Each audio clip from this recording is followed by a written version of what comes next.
Olá pessoal, tudo bem? Seja muito bem-vindo ao podcast diário do Rodrigo Lima. Você pode rever depois dessa entrevista no meu portal de notícias, o diariodorodrigolima.com.br, e nas minhas redes sociais, no Instagram, no Facebook e no Twitter. Lembrando que fica para sempre no YouTube, canal do Diário do Rodrigo Lima, que é o maior de informações e notícias aqui na região de Rio Preto, com mais de 72 mil inscritos. Meu muito obrigado a você pela audiência. Jamais vou deixar de agradecê-los aí, porque olha, cada vez mais o perfil também no Instagram, a gente está avançando muito e agradeço a vocês, tá bom? E hoje aqui comigo eu recebo o secretário de Comércio e Relações Internacionais do Ministério da Agricultura e Pecuária, o Roberto Serrone Perosa. Ninguém te conhece assim, né? Beto Perosa. Ô Beto, muito obrigado por você ter encontrado um tempinho na agenda para estar aqui comigo. Rodrigo, é um prazer estar aqui com você, te conheço há muitos anos, a sua carreira jornalística, enfim, é um grande prazer estar aqui com você e poder falar com a população de Rio Preto e região.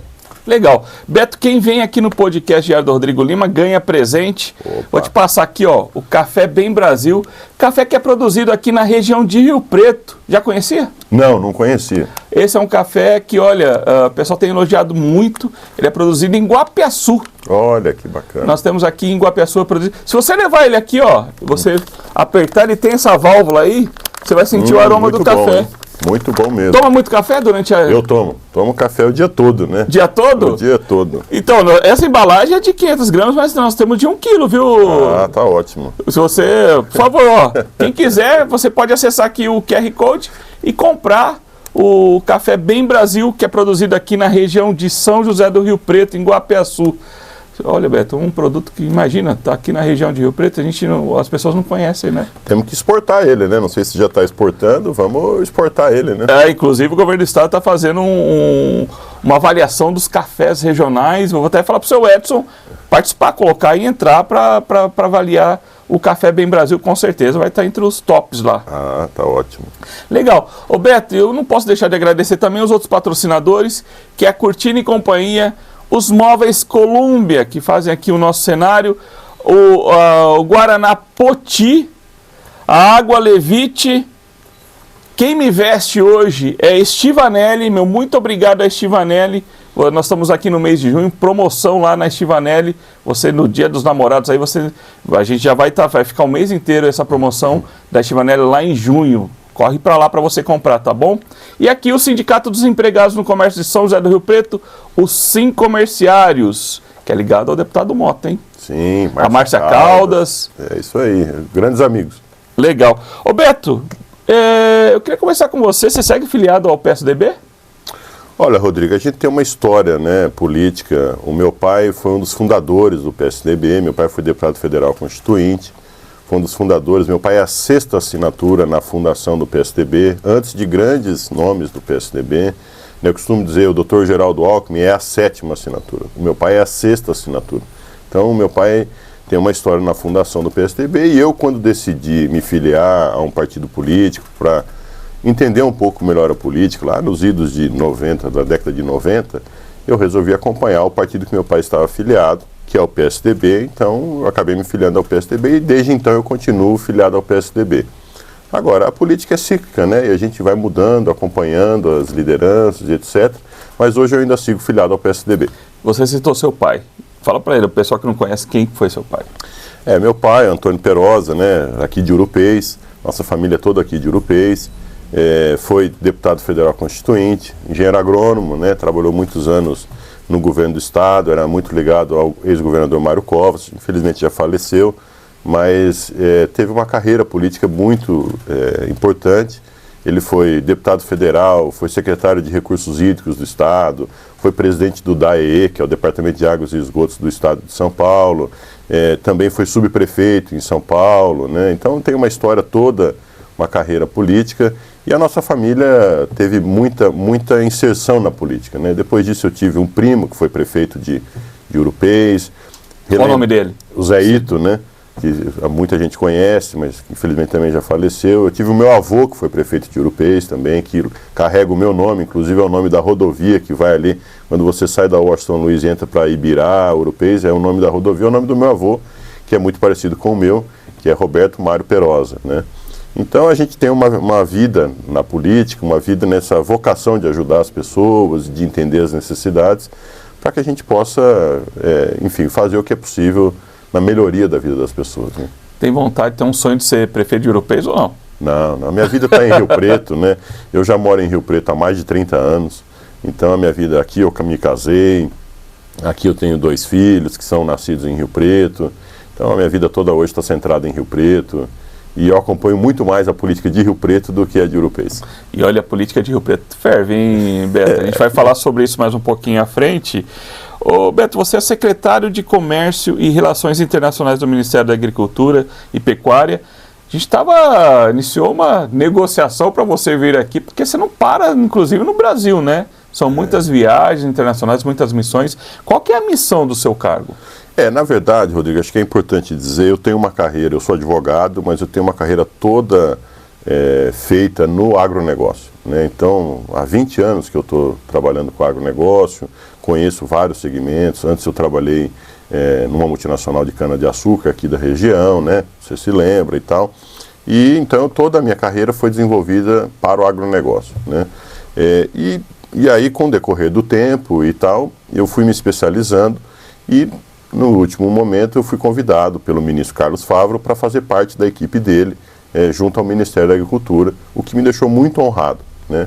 É uma pasta muito específica, que é uma pasta que trata de todos os acordos bilaterais e multilaterais que o Brasil tem, né, com o mundo todo, tanto em termos de bloco, Mercosul, com outros agentes. Nós estamos no meio da negociação para tentar finalizar esse acordo Mercosul-União Europeia, onde a gente está tendo uma participação muito intensa, né? Eu tenho tido várias reuniões sobre isso, que são acordos que favorecem as exportações brasileiras, e vocês podem ver aí, tem acompanhado a pujança do agro, né? O agro é o grande exportador brasileiro hoje, não só das commodities, mas também de produtos de valor agregado, né, do agro. Então é uma agenda que a gente tem que tratar isso com as demandas que estavam reprimidas da pandemia, de visitas, conversas e negociações. Hoje as demandas são mais presenciais. Então esse ano nós já fomos à Índia, já fomos aos países do Mercosul, já fomos aos Emirados Árabes, já fomos à China 2 vezes, eu estive na China 2 vezes já estivemos na Alemanha, já estivemos nos Estados Unidos, enfim, já estivemos na França. Agora, daqui 10 dias estou voltando à Índia, né? Dia 12 eu estou embarcando para a Índia para uma reunião também lá, no âmbito do G20, que são os 20 países mais ricos do mundo, né, para tratar de agricultura entre esses países. Depois eu retorno para a África do Sul, depois a gente também participa da FAO, que é essa agência internacional de garantia da alimentação no mundo, né? Depois a gente vai para a Coreia do Sul, Japão, enfim, tem uma agenda intensa de viagens internacionais e realmente é muito desafiador, né?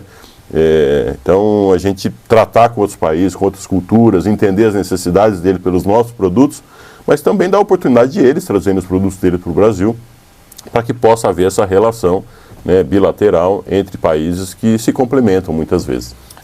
E é bacana que você leva a bandeira do Brasil, e a defesa é muito fácil defender os produtos brasileiros, né, da agricultura brasileira lá fora, né? Sim, a produção brasileira é a produção mais sustentável do mundo. A produção brasileira, a gente tem orgulho de dizer da produção agrícola brasileira. Eu conheço muito a produção, né? Por muitos anos fui ligado diretamente ao setor de cana-de-açúcar aqui no Brasil. Você citou, você foi inclusive diretor da Organização das Associações de Produtores de Cana no Brasil, a Orplana. Reúne quantos mil produtores? Só aí nós temos quase 20 mil produtores de cana, né, independentes. Fornecedores pequenos, grandes, médios? A maioria são pequenos, né? Então, assim, temos os grandes também, mas a produção no Brasil é feita em sua maioria por pequenos produtores rurais, né? Então, hoje 70% da produção agrícola é feita por pequenos produtores rurais, né? Sim. Quais são os produtos que se destacam lá fora hoje? Olha, hoje os principais produtos são soja, né, grãos, então soja, milho, mas também carne, né, proteína animal. carne de boi, carne de aves, né, carne suína, né, o próprio açúcar também é muito relevante, né. Então tem vários, e aí derivados disso, né, por exemplo, óleo de soja, farelo de soja, então tem muito, o café mesmo que a gente estava tratando aqui, né, é um importante produto exportado pelo Brasil, laranja também, né, o principal exportador do mundo é o Brasil, né, de suco de laranja, então tem vários produtos que a gente tem uma excelência na produção e a maioria deles nós somos os número 1 ou 2 de exportadores no mundo. E a concorrência, Beto, na hora que senta na mesa para negociação, para apresentação, para vencer, por exemplo, os Estados Unidos e outros grandes produtores também? Olha, é sempre muito duro as negociações, né? Eu tenho essa característica porque eu gosto de fazer negociações, está na minha gênese isso, então eu não fico tenso, eu procuro manter a calma diante dessas negociações. Mas a gente está negociando ali com interesses de países, né? De fundos soberanos, muitas vezes, né? Então a gente tem que entender o posicionamento do outro lado, mas também garantir que desse lado tenham-se vantagens ao povo brasileiro, né? Então é para isso que a gente trabalha, para encontrar esse equilíbrio entre a abertura do mercado em si, mas também garantindo competitividade e renda ao produtor brasileiro. Beto, a gente sabe que é uma missão árdua, porque tem até o desafio da língua. Você é poliglota hoje? Se transformou? Como é que é? Eu tive uma oportunidade muito boa, que foi de ter morado nos Estados Unidos na minha adolescência. Então o inglês é uma língua que eu tenho domínio, então eu sou bilíngue, eu falo português, inglês, um pouquinho de francês e um pouquinho de espanhol, mas a ideia eu falo muito nesses fóruns, nesses eventos, a língua universal comercial é o inglês. Então com isso eu tenho uma certa facilidade para tratar e isso me ajudou muito, né? Mas a gente vai se adaptando aos locais, né? Na China não tinha o inglês, então aí você precisa de um tradutor realmente para que nos acompanhe ali e faça a negociação. Beto, e hoje o possível embargo à carne brasileira, como é que vocês veem? Com apreensão? Como é que é isso? Houve o embargo à carne brasileira, né, por um caso suspeito de vaca louca, né, como é conhecida a EEB, mas isso rapidamente foi demonstrado que nós não tínhamos nenhum risco à saúde humana, né, e aí o embargo que houve foi no acordo sanitário que nós tínhamos com a China, que hoje detém quase 60% das exportações brasileiras de carne bovina, né? Então é um comprador muito importante da carne brasileira. E aí, pelo acordo sanitário que nós temos, quando há uma suspeita, a gente suspende a exportação, né?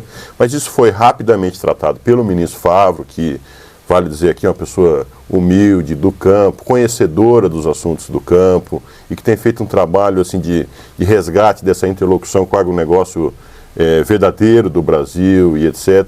Muito bem. Aliás, eu fico muito honrado de fazer parte do time dele. E em 29 dias nós resolvemos esse assunto, quando em outros momentos demoraram-se 100, 120 dias, né? Então nós, dessa vez, em 29 dias, conseguimos provar que não havia risco e foram retomadas as exportações. Hoje as exportações estão liberadas, né, para todos os locais do mundo e principalmente para a China, que é a principal consumidora da carne brasileira. A relação hoje com a Rússia, por exemplo, um dos principais países do BRICS, né? Você citou vários países do BRICS aí. Sim, claro. É prioridade do governo Lula ou não? Como é que você... Claro, inclusive o Brasil... Só para a gente esclarecer, quem não conhece o BRICS, quais são os países que compõem o BRICS? O BRICS é Brasil, Rússia, Índia, China e a África do Sul. Que compõe a sigla. Exatamente. E, aliás, agora o BRICS está sendo adicionado a alguns países convidados, né? Então, tem países que estão sendo convidados. Então, tem Bangladesh, o próprio Uruguai também está sendo convidado a participar, né? Eu estive, inclusive, na posse da presidente Dilma no Banco BRICS, lá na China. Tive a honra de participar da posse. Então, eu acho que assim, o BRICS são um grupo de países em desenvolvimento em que há uma sintonia entre eles, óbvio, né? A despeito desse momento ter essa questão da guerra da Ucrânia, que está afetando muito os países, né? E assim, no meu entendimento, nós não temos como ser a favor de uma invasão territorial, né? Nós somos contra isso, mas a gente entende também que há coisas a serem discutidas no âmbito da geopolítica mundial, né? São questões complexas que não dá para ter uma visão rasa sobre o assunto. Você é de um lado ou de outro, né?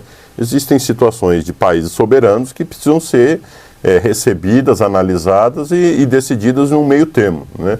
não há como se dizer a favor ou contra determinada situação, assim, de bate-pronto, né? Sim. Mas eu acho que a relação com a Rússia, inclusive nós tivemos já uma audiência virtual com o ministro russo da Agricultura, em todos os fóruns econômicos que a gente participa, inclusive do G20, esse que eu estou indo participar agora na Índia, tive relação com o governo russo. Então a gente continua as tratativas, nós temos, é um mercado importante para a proteína brasileira, é um mercado que a gente importa algumas coisas, alguns insumos da Rússia também. Então eu acho que a gente tem que manter o diálogo, né, procurando sempre manter a paz, vamos dizer assim, fomentar a paz, né, para que as pessoas possam encontrar um entendimento, né? Acho que o Brasil atua sempre com esse viés do entendimento, né? Tirar essa coisa bélica que existia num passado recente aqui do Brasil para uma coisa de estabelecimento da paz, enfim, de envolvimento de todos. Você citou o ministro Carlos Favaros, mas não foi por ele que você foi para o seu cargo. Você tem uma relação muito intensa, a gente sabe da relação muito próxima. Até nós conversamos, inclusive, no processo eleitoral lá do ano passado, quando ninguém acreditava no ex-governador Geraldo Alckmin. Você foi uma das pessoas que, olha, Rodrigo, você vai se surpreender com o Alckmin, né? E que foi um verdadeiro fênix, né, na política. Beto, como é que vocês avaliam? Você que é do grupo, né, ligado ao governador. Eu sou muito ligado ao governador Geraldo Alckmin. Ao governador não, hoje vice-presidente Geraldo Alckmin, né, mas sempre nosso governador de São Paulo. Eu acredito muito na liderança dele, é um homem ético, probo, que faz a política por vocação, né? Então eu acho que ele tem muito a contribuir ao governo brasileiro, ao Estado brasileiro, ele tem contribuído muito, né?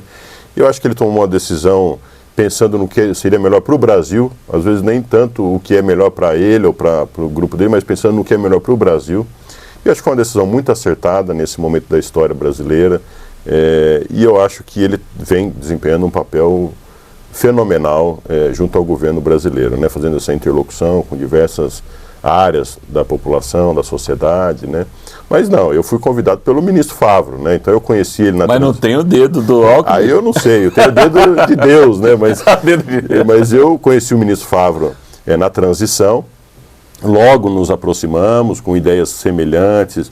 Eu tenho uma admiração enorme pelo ministro Favaro. Ele que é do Paraná e mudou-se para o Mato Grosso praticamente num assentamento, né, de reforma agrária, tem uma história de vida belíssima, conhece lá do começo como é a vida no campo, entendeu? Então ele tem muita contribuição a dar ao governo brasileiro, eu confio muito na liderança dele, e eu acho que ele está na hora certa, no local certo, e eu me sinto muito honrado em ter sido convidado por ele. Quem me fez o convite para participar do governo e para estar na secretaria hoje foi o ministro Favaro, e me convidou no dia 27 de dezembro. Então, eu até estava em viagem com a família, ele falou, preciso que você venha a Brasília. Eu fui a Brasília, achei que seria mais uma reunião da transição, alguma coisa, e ele me fez o convite, eu fiquei muito honrado. Precisei de alguns dias para decidir, mas logo no dia 1º a gente já assumiu a missão que nós tínhamos lá, né? Mas eu me sinto muito contemplado com esse time do ministro Favaro. É um time do bem, é um time que está procurando trazer tanto ao agronegócio como à população brasileira as vantagens de se ter um agro sustentável, né? O Brasil já é sustentável, nós precisamos mostrar isso e nós precisamos provar isso ao mundo também, né? Antes a gente já sabia que a gente fazia, mas a gente não fazia questão de provar isso ao mundo. Então a gente provando isso ao mundo, eu acho que muitas portas se abrirão ao agro brasileiro, e eu sinto que o ministro está nesse caminho, né? Então nós temos um diálogo aberto, franco com a ministra Marina, que é do meio ambiente, sem dicotomia entre os ministérios. Então, eu acho que tem tudo para dar certo essa relação e que a gente possa trazer benefícios à população brasileira, à sociedade brasileira, que é essa a nossa missão lá. Qual que é a principal agenda do Ministério no campo nacional? Olha, eu costumo dizer que o Ministério, assim, claro, na minha visão, né, e muito pelo que o ministro diz também, tem duas grandes missões. Uma é repactuar o agro brasileiro, né? Eu acho que, a despeito do agro, uma boa parte do agro ter apoiado o ex-presidente que saiu, eu acho que também é uma parcela do agro que reconhece no presidente Lula todos os feitos que ele fez para o agro. Olha, se a gente pegar os feitos do presidente Lula nos últimos governos dele, ele repactuou a dívida que o agro tinha, com uma anistia enorme. Ele lançou o carro Flex, né? Ele criou a CTN Bill, que a despeito do que diziam que ele não criaria, ele recriou a CTN Bill. Ele teve os juros eram subsidiados, né, para o agro brasileiro, juros de 2,5% ao ano. Então, assim, quem deu o grande boom do agro brasileiro e que nós estamos colhendo hoje foi nos outros governos do presidente Lula, né? E hoje, eu acho que a grande missão nacional do ministro é fazer essa repactuação, esse reencontro entre as pessoas, os brasileiros e brasileiras de bem, aqueles que querem produzir, que querem entregar o Brasil para uma geração de uma forma melhor. Eu acho que a grande missão dele é fazer essa repactuação. No âmbito internacional, o desafio, sem sombra de dúvida, é de imagem, né? O Brasil tinha um problema de imagem muito grande no exterior, de má imagem, vamos dizer assim, né, do que ocorreu nos últimos anos, e hoje o nosso desafio é esse. Então, para todo o fórum que eu vou, de maneira internacional, é dizer isso, que o Brasil mudou, que está sob uma nova gestão, e que agora nós temos realmente uma forma de olhar para a sustentabilidade do agronegócio, que é uma forma definitiva, em consonância com as questões ambientais, em consonância com as questões sociais, né? Nós estamos, o grande desafio agora nesses próximos meses, próximos 15 dias, vamos dizer assim, no Ministério, é o lançamento do Plano Safra, né? O Plano Safra deve vir todo baseado em programas de agricultura de baixo carbono, né? Então, todo o foco do Plano Safra será em prover linhas de crédito para aqueles que produzem dentro de um método de sustentabilidade, né? Então, esse eu acho que é o grande enfoque do Brasil hoje, é o grande desafio tanto do Ministério da Agricultura como dos outros ministérios da Esplanada. Sim. E tem algum legado do que o ex-presidente Jair Bolsonaro deixou, que o governo deixou, que vocês aproveitaram ou não? Ou teve uma ruptura, uma mudança total da política? Olha, passado para o que eu posso dizer é do lado da agricultura, que é o que eu conheço tanto do ex-governo quanto do atual governo. Na verdade, as últimas gestões, o agro brasileiro é essa pujança hoje, Rodrigo, não é porque uma pessoa fez ou duas pessoas fizeram alguma coisa que impactou o agro. O agro vem numa crescente nos últimos 50 anos.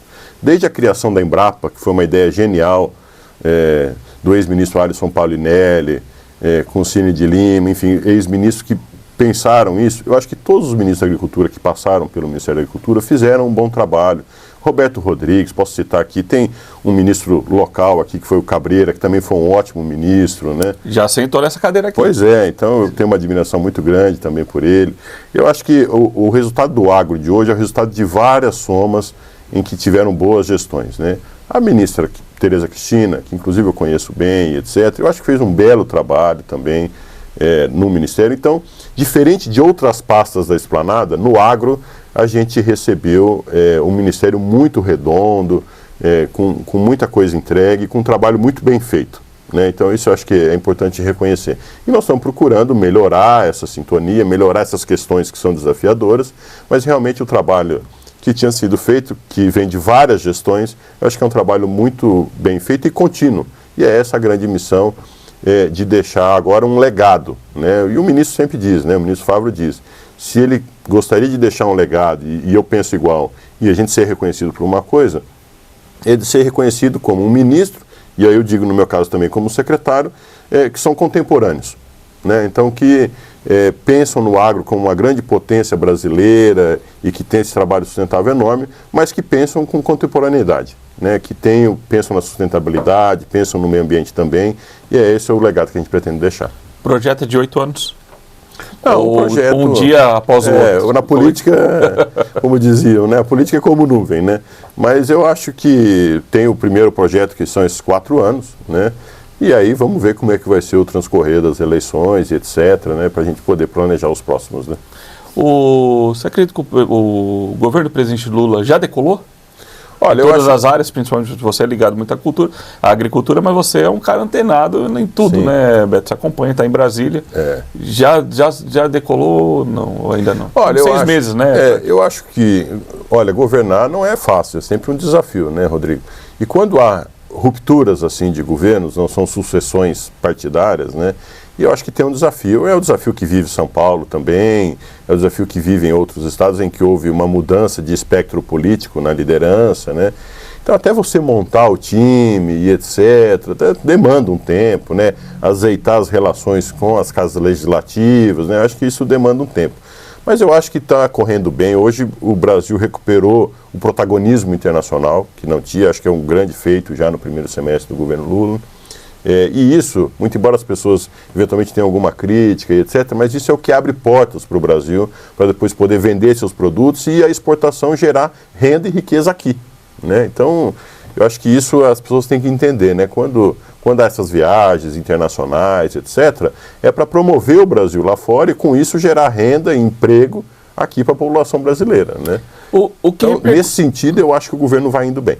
O que repercute muito é quanto que se gastou em hotel, o que se come lá, o presidente Lula. Dá tempo para fazer um passeio, conhecer a cultura, Beto? Você Olha, que vai não dá tempo, viu? Não dá tempo. Para você ter uma ideia, eu estou indo para a Índia agora. São 2 dias de viagem para chegar na Índia, né? E eu fico 2 dias lá em reunião e já saio para outro compromisso.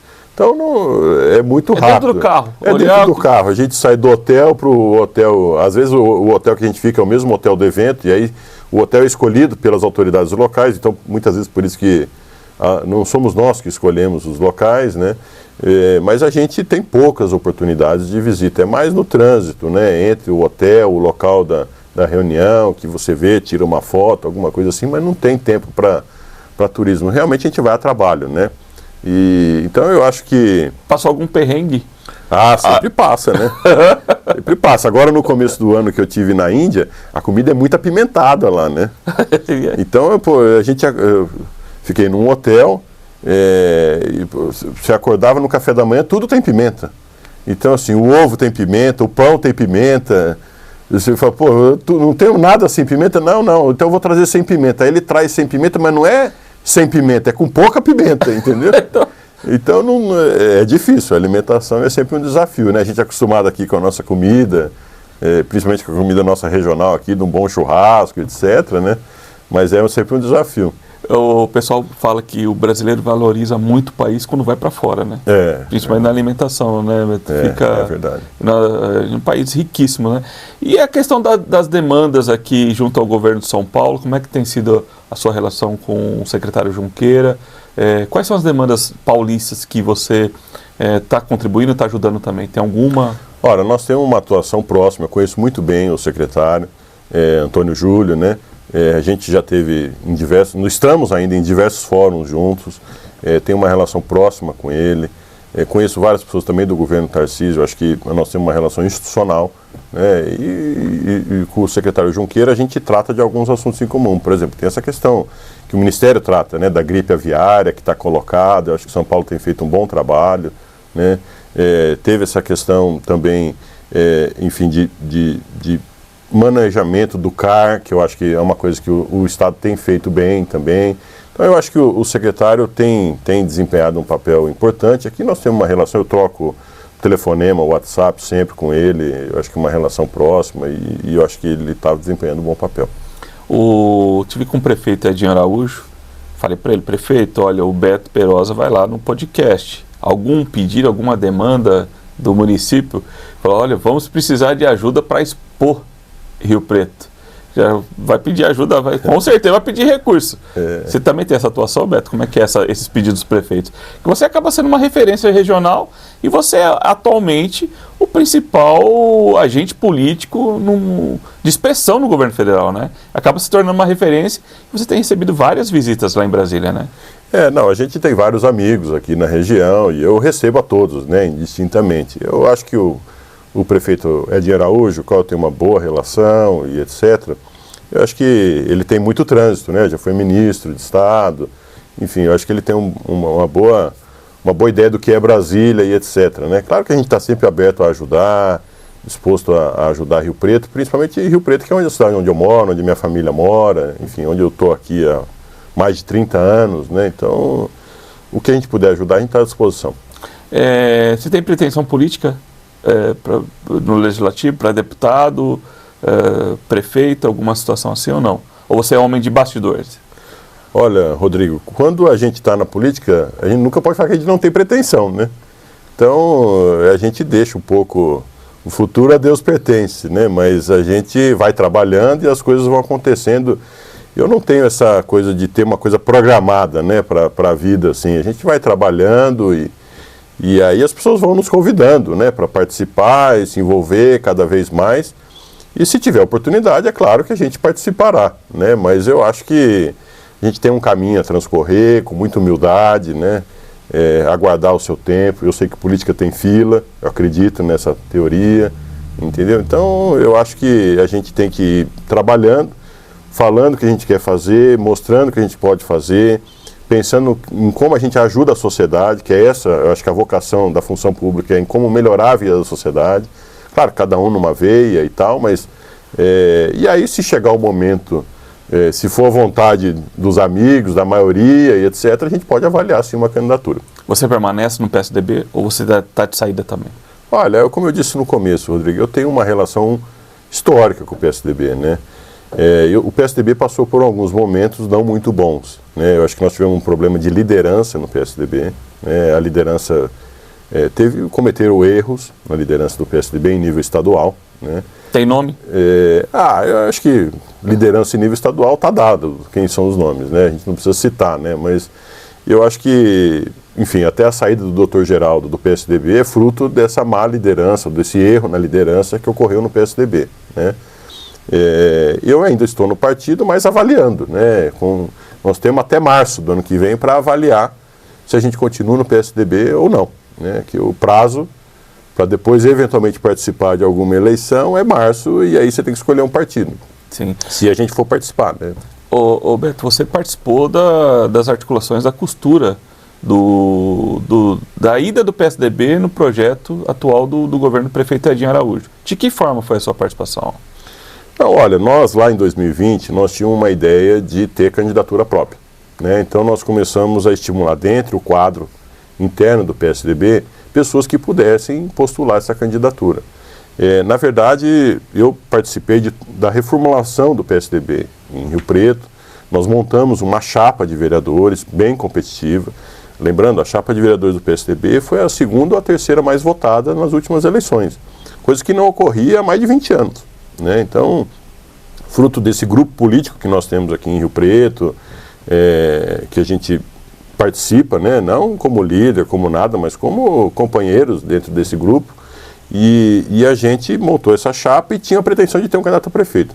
Não foi possível ter esse candidato a prefeito, as pessoas que estavam colocadas desistiram, e aí a gente buscou uma composição, e a composição que fazia sentido naquele momento para o nosso grupo era com o prefeito Edinho, e aí fizemos uma composição com ele, e o que a gente pretendia era governar junto, né? E estamos fazendo isso, né? Então hoje temos o exemplo do secretário Manuel, que está lá na habitação, uma pessoa de alto gabarito, a qual eu tenho uma admiração enorme, realmente um quadro partidário da cidade, né?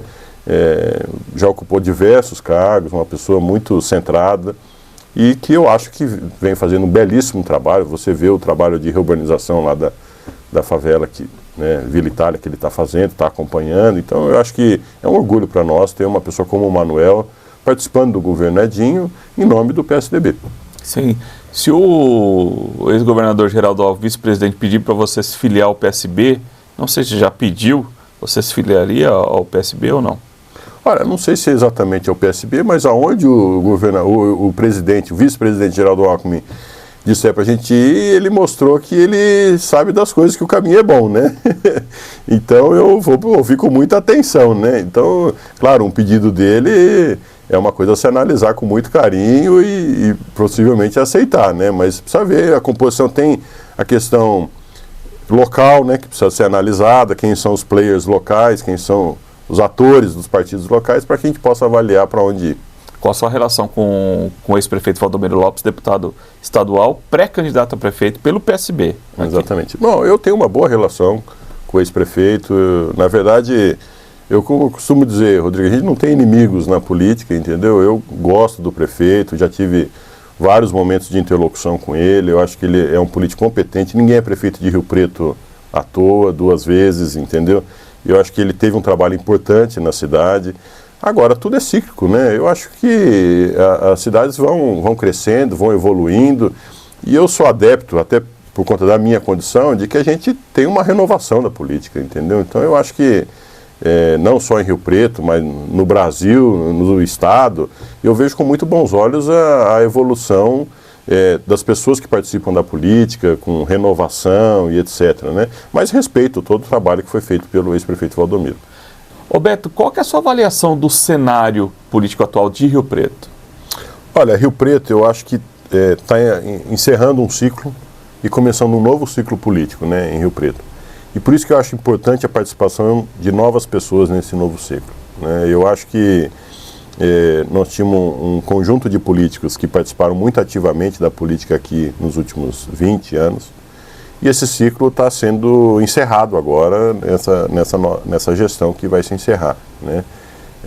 Então eu acho que é um momento de novas pessoas se engajarem, de novas pessoas se dedicarem à causa pública, enfim, de doarem uma parte do seu tempo para que a sociedade continue nesse ritmo de crescimento. Rio Preto hoje é um centro de excelência em vários assuntos, na área de saneamento, qualidade de vida, enfim, na área médica principalmente, né?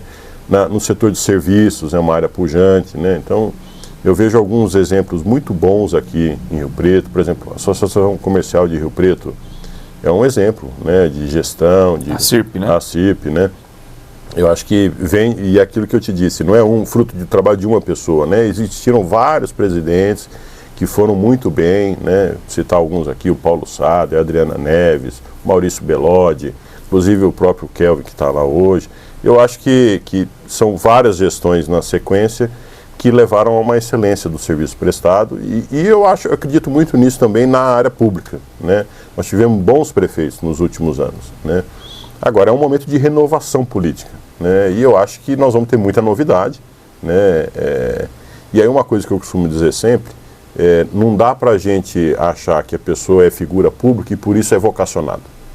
Muitas vezes a pessoa é servidora pública em um determinado segmento, por exemplo, é policial ou é uma coisa, e tem vocação para aquela área específica, mas não para a função de serviço público direcionado às pessoas, né? Então eu acho que a gente tem que avaliar quem tem vocação para cuidar da cidade, quem tem vocação pública de transitar nos mais diversos ambientes, para que possa fazer um bom trabalho pela população. Você usou como exemplo policial. Tem algum direcionamento essa sua observação ou não? Não, foi o que me veio à cabeça, mas eu acho o seguinte, não adianta só ser servidor público, entendeu? Para ser uma pessoa que vá representar a cidade. Eu acho que precisa ter vocação, precisa gostar de gente, precisa andar na rua, precisa estar acompanhado pelas pessoas certas, entendeu? Precisa entender as necessidades da população que mais precisa. Está aqui com a gente hoje, me acompanhando aqui na entrevista, o vereador Bruno Moura, que eu acho que tem uma inserção na comunidade que mais precisa e conhece os problemas das pessoas, entendeu? É desse tipo de gente que a gente precisa. Não é de quem sempre ficou em gabinete, de quem sempre teve algum cargo expressivo. Isso eu acho que as pessoas veem menos. As pessoas localmente têm menos ideologia e querem saber mais quem vai resolver o problema dela, entendeu? Você se insere em qual grupo político hoje dentro do contexto local? Nós temos o nosso próprio grupo, né? Então nós temos o nosso próprio... Seu grupo é suprapartidário, inclusive, suprapartidário, né? exatamente. Não, olha, é o que a gente... Eu conheço alguns que você não me falou até que, por conta da coluna Bastidores DRL... que eu leio sempre. Eu agradeço.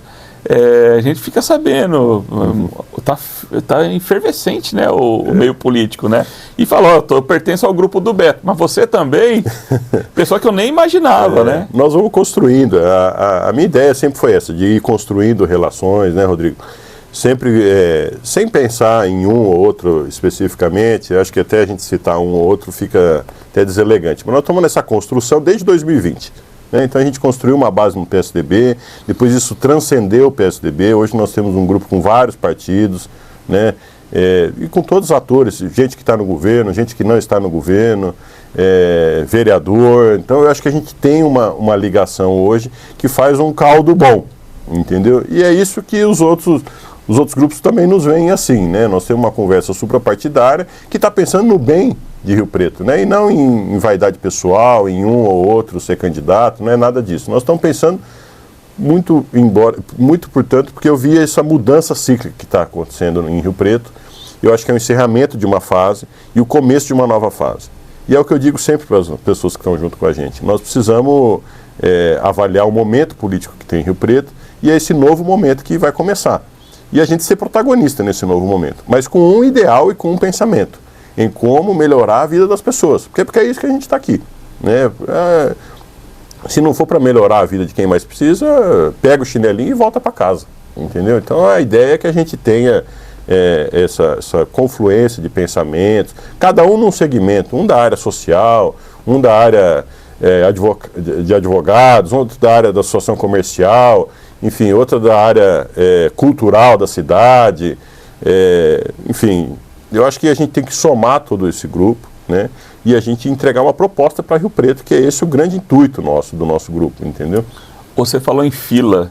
Uma vez eu ouvi uma história do ex-chanceler Aloysio Nunes, que os deputados não poderiam se enfrentar. Estavam Edinho, Valdomiro, Vaz de Lima, e o Rodrigo Garcia, enfim, só o pessoal mais... Olha, vocês não se enfrentam porque uma derrota entre esses players aí é muito complicada, né, Beto, na política. Você acredita que, por conta disso, alguém tem alguma vantagem nessa fila? Quem seria quem estaria à frente dessa fila hoje? Você falou que está encerrando um ciclo, então você coloca praticamente, você descarta, por exemplo, o ex-prefeito Valdomiro Lopes, olha, que já foi prefeito, né? O encerramento desse ciclo representa isso ou não? Olha, você citou o chanceler Aloysio Nunes, que eu tenho uma admiração enorme por ele. Eu gosto muito do Aloysio, inclusive nós fomos vizinhos em São Paulo durante um período. Eu acho que foi um homem público que teve várias entregas, né? Ele foi tudo. Foi vice-governador, foi secretário de segurança, foi deputado estadual, foi deputado federal, foi secretário-geral da Presidência da República. Senador, ministro da Justiça, chanceler, enfim, eu acho que ele teve... Secretaria-Geral da Presidência da República. Hoje ele está em São Paulo, trabalhando com o prefeito, né, Ricardo Nunes, que eu também sou muito próximo, amigo. Então eu acho que ele tem um grande legado para a vida pública, né? E eu concordo muito com o que ele está dizendo. Eu acho que o enfrentamento entre as lideranças deve ocorrer, mas em clima de respeito, né? E eu acho o seguinte, eleição, a gente nunca perde por disputar. Você sempre deixa um legado e tem um ganho, né? E eu estimulo isso para as pessoas do grupo. Uma das coisas que eu falei para o Bruno, quando a gente estava trabalhando a candidatura dele, ele falou, mas e se eu perder a eleição? Eu falei, bom, se você perder é uma coisa que pode acontecer. Quem disputa ganha ou perde. Igual bater pênalti. Exatamente. Só erra quem bate. Se você bate o pênalti e vai no ângulo, você vai para a galera. Se você erra, infelizmente, você tem que fazer uma reanálise. Por que eu não treinei tanto? Por que eu chutei naquele canto? O goleiro previu. Então, eu acho que faz parte do processo político disputar. A vitória e a derrota depende de uma série de fatores e etc, né? Aí, entrando na segunda parte da sua pergunta, eu acho que hoje tem pessoas colocadas no campo político aqui em Rio Preto, o próprio deputado estadual Itamar Borges, eu acho que está bem posicionado, ele é uma pessoa ativa, que tem um carisma grande. Eu acho que a população de Rio Preto aí não conhece ele em profundidade, eu tenho uma relação com ele há muitos anos. Eu acho que ele é um homem sério, probo, enfim, que tem uma qualidade enorme. Eu vejo também a coronel Helena, né, secretária Helena, que também está colocada aí tentando mostrar o serviço que ela faz. Eu acho que tem também o João Paulo Rilo, que representa um segmento da sociedade também, que pode ser candidato. Esse eu estou vendo os principais players que eu acho aqui que podem disputar a prefeitura de Rio Preto, né? Mas eu acho que, independente da polarização que existe no âmbito nacional, o âmbito local é muito mais o que as pessoas preveem e têm esperança de que a pessoa mude a sua realidade. Para melhor, claro, porque ninguém quer mudar para pior. Então eu acho que aquele que conseguir mostrar que tem trânsito, que tem experiência pública e que consegue resolver os problemas da cidade, é aquele que vai ter mais vantagem agora na largada da eleição. O PSDB ele não fala pelo PSDB, mas o ex-deputado Vaz de Lima também colocou o nome. Como é que você avalia o Vaz? Você manteve contato com ele? Claro. Você conversa com todo mundo, né, Beto? Eu não tenho restrição a ninguém, mas eu acho assim, o deputado Vaz de Lima, ele tem uma história política importante, né? Ele foi deputado várias vezes, deputado estadual várias vezes, deputado federal, né? ele, a esposa dele, a dona Ivani, eu acho que eles têm um legado que eles deixaram para a cidade, etc. E eu acho que ele tem todo o direito de se colocar, né? Mas do meu ponto de vista é aquilo que eu disse, eu acho que está se encerrando um ciclo na cidade de Rio Preto e é o começo de um novo ciclo, né? Então eu acredito nisso, que é um acredito de um novo ciclo. E todos aqueles que quiserem ajudar na formulação deste novo ciclo podem ser pessoas novas, como podem ser pessoas que já têm alguma experiência. Eu acho que é importante. Mas eu acredito muito na formação dessas novas pessoas, novas lideranças, para que a gente possa dar continuidade a esse legado que vem desse ciclo anterior, de boas gestões aqui em Rio Preto. Mas eu acho que realmente eu apostaria em novas pessoas, um novo ciclo político em Rio Preto. Fofoca tem de monte. Você é muito próximo também do ex-governador Rodrigo Garcia. Circulou em algum momento, olha, o Rodrigo seria um bom nome para a Prefeitura de Rio Preto. Você acredita nessa possibilidade ou é remota? Que você não citou, mas temos ainda na lista o nome do secretário de esporte, o Fábio Marcondes, né, que também está colocando o nome, e temos outros nomes aí também que vão surgir naturalmente, né? Dizem que vai vir muita novidade por aí. Você acredita na mudança do cenário e na influência do ex-governador Rodrigo Garcia? Como é que você avalia? Olha, o ex-governador Rodrigo também tem um legado político enorme, né? Eu acho que desde o início da carreira política dele, até quando ele tinha uma dobradinha com o sempre deputado e hoje presidente do PSD, Gilberto Kassab. Secretário estadual de governo e relações institucionais. Olha onde que está bem posicionado, né? O Kassab, na verdade, eu sou um grande admirador do trabalho dele. Eu acho que ele é um grande político, um grande articulador.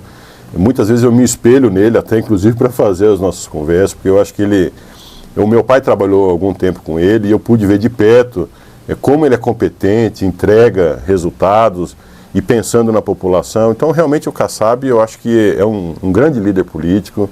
Tenho uma admiração e um carinho enorme por ele, por toda a equipe que trabalha com ele também.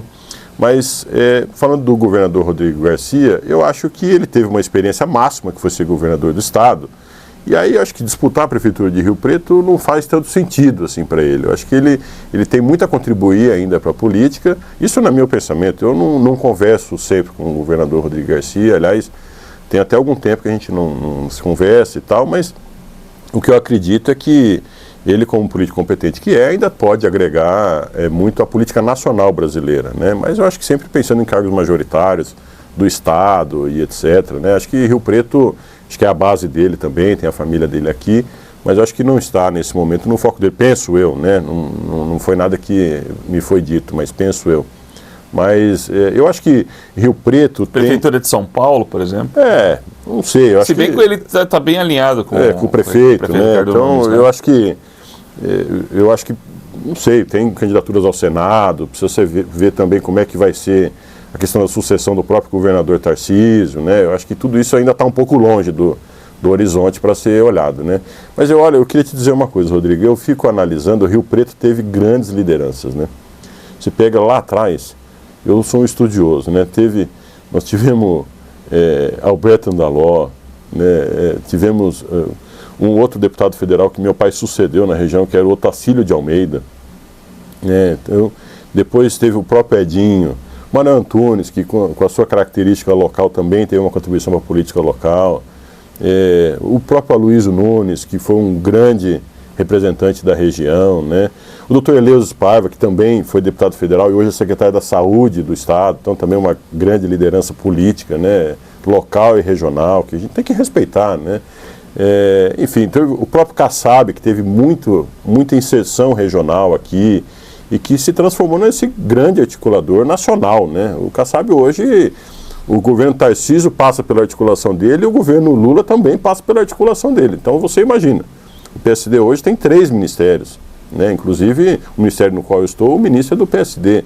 Então, assim, eu acho que ele tem uma grande articulação, sabe fazer, gosta de fazer, dedicado e com vocação à causa pública, que é aquilo que eu disse para vocês que eu acho importante, né? E depois, agora mais recentemente, aqui o Edinho em Rio Preto, o próprio Valdomiro, o Itamar Borges agora, né, está caminhando. Então eu acho que que tem assim, grandes nomes na política riopretense, que já tiveram e tem destaque nacional. Então, Rio Preto, eu acho que está muito bem qualificado e representado no âmbito da política nacional, entendeu? Então, eu vejo com bons olhos, eu vejo que Rio Preto tem uma chance de ter bons nomes para a próxima disputa eleitoral, e a gente quer contribuir para isso. Tá certo. Ô Beto, para a gente estar já quase encerrando, queria saber com você, qual que é a principal demanda de Rio Preto que você acredita? Qual que é o próximo prefeito vai ter que resolver um problemão? O que você, pela avaliação que você tem ouvido aí? O que eu vejo... Qual que é a carência? Primeiro assim, eu acho que tem um desafio de manter o alto desempenho que Rio Preto vem tendo em algumas questões, né? Ambiental, o trabalho que vem sendo feito na área ambiental é muito importante. Eu acho que o trabalho na área da reurbanização lá da Vila Itália, acho que é um trabalho importante também. Mas eu acho que o que mais pega em Rio Preto é a área da saúde. Entendeu? Os desafios na área da saúde aqui são imensos. Eu acho que precisa ter um olhar específico para isso.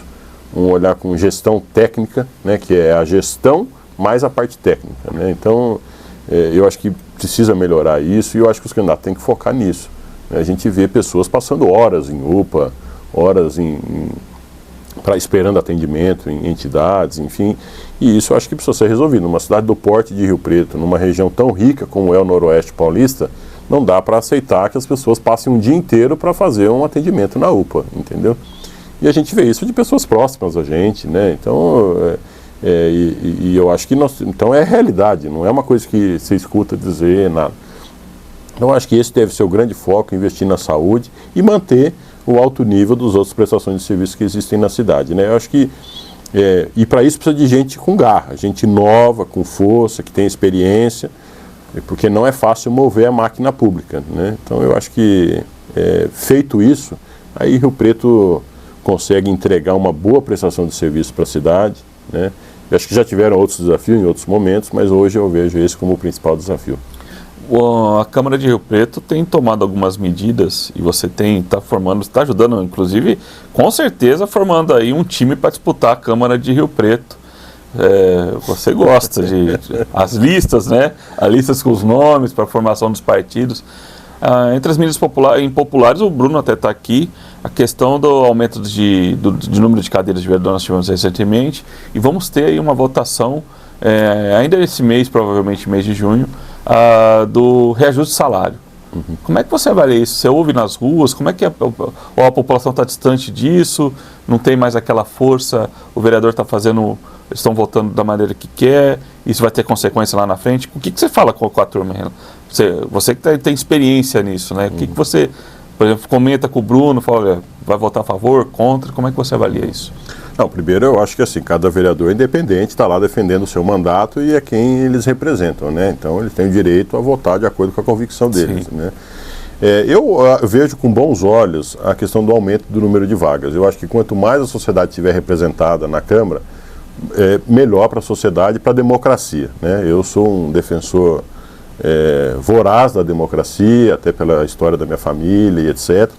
E eu acredito muito nisso, né? Quanto mais você inclui, mais representatividade você está dando à sociedade toda, né? Com relação ao aumento de salário, eu acho que são questões técnicas, assim, porque existe hoje, baseado na legislação, limites de gastos, entendeu? Então, dentro daquele limite de gastos, acho que, se eu não me engano, são 6% que são destinados à Câmara Legislativa, né, do orçamento. Eu acho que se você puder remunerar bem o corpo que está lá trabalhando, é ótimo, entendeu? Porque aí mais pessoas qualificadas e eu acho que o julgamento de se aquela pessoa merece ou não estar lá naquele alto salário, etc., é do povo, é da população. No momento que a gente vai para a urna, eu vou escolher se eu acho que o Rodrigo é competente ou não para estar lá numa boa posição recebendo tal salário, né? Agora, eu acho que, claro, também tem que remunerar as pessoas, porque... Olha, a vida pública não é fácil, Rodrigo. Não tem descanso, são 24 horas atendendo as pessoas, entendeu? E quem mais precisa sabe disso, né? Na hora de se socorre do agente público, né? Então eu acredito na valorização do servidor público, eu acredito na valorização da política, eu acho que através da política é que a gente constrói uma sociedade mais saudável e que a gente entrega uma cidade melhor aos nossos filhos, aos nossos netos. Então eu acredito que tem que sim haver uma valorização do agente público, e também acredito que tem que ser cobrado, né? Quanto mais valorização. Se há, mais cobrança tem que ser feita. Então, eu acho que esse binômio aí é o que vai fazer o caminhar dos próximos tempos aqui na política local. Legal. Beto, você viu como é que passou rápido? Pois é, rapaz, uma delícia. Legal. Obrigado você por estar participando aqui do podcast Diário do Rodrigo Lima, e a gente volta a se falar mais à frente, quando mais ações aí foram feitas aí por você lá no governo federal. Estou à disposição, contem comigo sempre, quero sempre ajudar Rio Preto, toda a região, e deixar um abraço a você, Rodrigo, obrigado pelo convite, e a todos os seus espectadores. Legal. Olha, e agradeço você que esteve com a gente até aqui, acompanhando esse bate-papo com o Beto Perosa. A gente vai estar trazendo sempre pessoas que têm uma relevância muito importante, como a questão do Beto lá no governo federal. Você pode rever depois essa entrevista no meu portal de notícias, o diariodorodrigolima.com.br, e nas minhas redes sociais, no Instagram, no Facebook e no Twitter, porque você sabe, jornalismo aqui tem lado. O seu! Um abraço e até a próxima, pessoal!